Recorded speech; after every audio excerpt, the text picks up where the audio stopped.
মোদী ইলেকশ্যনত জিকি আছে, গতিকে মোদীয়ে ভয় কৰিব। আৰু কাক ভয় কৰিব? হাৰি থকাজনক ভয় কৰিব। এটা পাগল নহ'লে এনেকুৱা কথা কয় নেকি? মই ক'লোঁ নাই, ব্ৰেইনটো পাগল হ'ব লাগিব যে বিহাৰত এটাও ছিট পোৱা নাই, গতিকে ৰাহুলক মোদীয়ে ভয় কৰিব।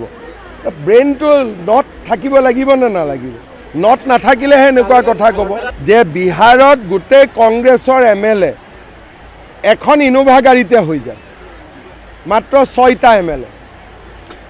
গতিকে আমাৰ অসমত কিজানি তাতকৈও বেয়া হয়। সেইকাৰণে এতিয়া ৰখি থাকক ইলেকশ্যনলৈকে। আমি এফালৰ পৰা এভিকশ্যন হৈ আছে, বৰপেটাৰো লিষ্ট আছে, ডাঙৰ এভিকশ্যনে হ'ব বৰপেটাত। মোৰ ক'বলগীয়া একো নাই। এইটো এটা ব্যক্তিগত কোম্পানী আৰু তেওঁলোকৰ মাজত কথা, ইয়াত চৰকাৰৰ ক'বলগীয়া একো নাই। কিন্তু যিটো কোম্পানীয়ে 108 চলাই আছে, এপ্ৰিলত তেওঁলোক পৰিৱৰ্তনো হ'ব।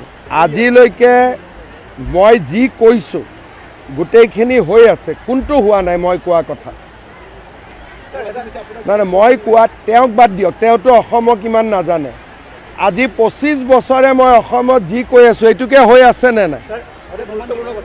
এটা মই আপোনাক সুধিছোঁ, 25 বছৰে মই যি কৈ আছোঁ এইটোৱে হৈ আছেনে নাই?